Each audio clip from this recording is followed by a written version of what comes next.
Hello everyone, মই baby মোৰ নতুন এটা ভিডিঅ'লৈ সকলোকে স্বাগতম জনাইছো। আজি এঠাইলৈ যাম বুলি ভাবিছিলো। বতৰটো ৰাতিপুৱাৰ পৰা যিমানহে বেয়া কৰিছে তাৰ কাৰণে যাব নোৱাৰিমে বুলি ভাবিছিলো, বাট এতিয়া অলপ ভাল কৰা দেখি যাম বুলি ভাবিছো। ক'ত যাও কি কৰো ভিডিঅ'টো শেষলৈকে চালে গম পাব। তেন্তে ৰেডি হৈ আপোনালোকক লগ পাই আছো। তেন্তে মই ওলাই মেলি ৰেডি এতিয়া ধনশিঘাট পালোহিয়ে। যিটোহে আটাৰনি হ'ল সেইকাৰণে আপোনালোকক দেখুৱাব নোৱাৰিলো। এতিয়া ভণ্টি আছে, ভণ্টি যাব লগত। ছোৱালী আগে আগে আৰু মই পাছফালে লগৰজনী ধনশিঘাটত আহি ৰখিয়ে আছে। তাইক লগ লওঁগৈ থাকি চাই থাকিব। তাইকো লগ পালোঁ। তাৰপিছত আমাতকৈ বহুত সোনকালে আহি আমাক ৰখি আছিলে। তাৰপিছত বাছত উঠি ল'লোঁ। মই আগফালে বহিলেও সিহঁত দুজনী পিছফালে বহিলে। বাছত উঠিছিলোঁহে, গাড়ীখনৰ বোলে ভোক লাগিলেই নহয়। ফাইনেলি গাইছ আমি পালোহি মহাভৈৰৱ মন্দিৰ। গেটখন। তাৰপিছত গেটৰ মুখৰ পৰা একেবাৰে আমি ধূপ চাকিও লৈ আহিলোঁ।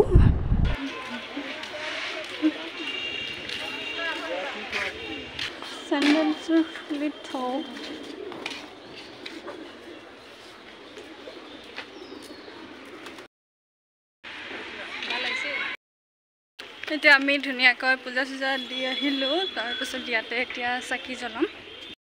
দেখাব নিদিয়ে আৰু কেমেৰা এলাও নাই, সেইকাৰণে আপোনালোকক দেখাব নোৱাৰিলোঁ।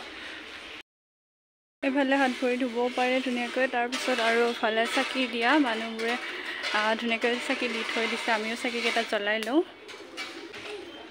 ইমান ধুনীয়া ফটো ভাল আহে ন।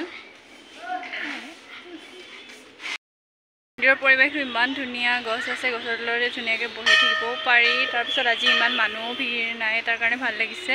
বাকী যি কি নহওক আমি পূজা চূজা দিয়া হ'ল আৰু এতিয়া ফটো চটো উঠি আছে ভণ্টি আৰু লগৰজনীয়ে। তাৰপিছত আমি এতিয়া লাহেকৈ ওলাই দিম আৰু আমাৰ দেৰি হ'ব যিহেতু। আপোনালোকক এটা বস্তু দেখাইছোঁ ৰ'ব। এইয়া আমাৰ মহাদেৱ। যিসকলে মোৰ ভিডিঅ' চাই আছে মহাভৈৰৱ মন্দিৰ আহি পোৱা নাই তেওঁলোকে ইয়াৰ পৰা সেৱা ল'ব দেই। বাকী আমাৰ ইফালে ফটো পৰ্ব।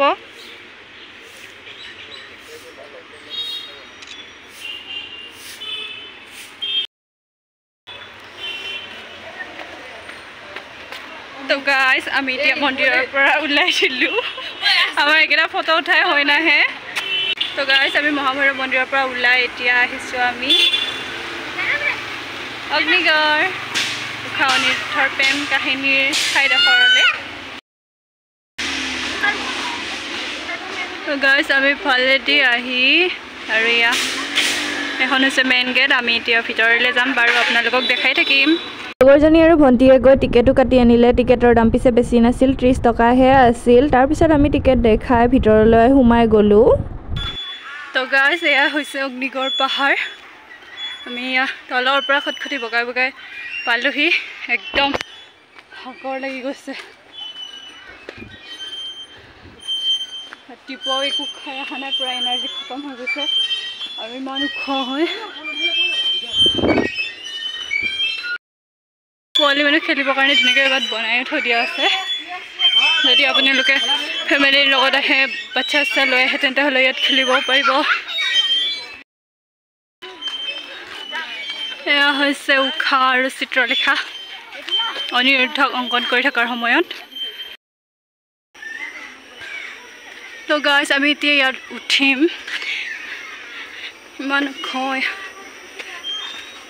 ইয়াৰ পৰা গোটেই তেজপুৰ চহৰখন দেখা পায়, আপোনালোককো দেখাম দেই। সেয়া হৈছে ব্ৰহ্মপুত্ৰ নদী আৰু আমি এতিয়া আছোঁ ওপৰত। আৰু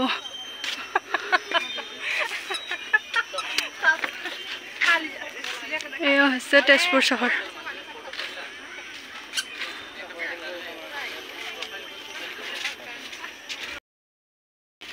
গাইজ এয়া অৱস্থা, একদম গৰমত ঘামি জামি অৱস্থা নাই। আৰু ইহঁতকেইজনী একে ফটো উঠাই হৈ নাহে। তললৈ যাম, তলত আৰু কিবা কিবি চাবলৈ আছে বাৰু, আপোনালোকক দেখাই থাকিম। ঠিক আছে, আহি কেনেকুৱা লাগিছে কওক?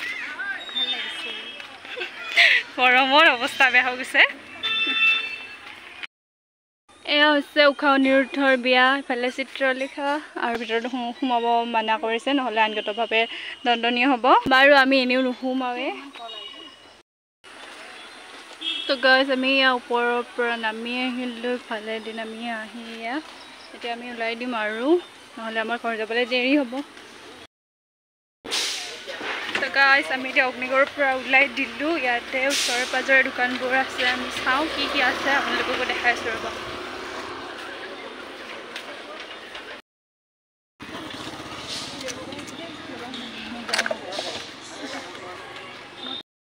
মানুহৰ চকু খালি ইফালে যায় পুলিচ চুলিবিলাকতে যায়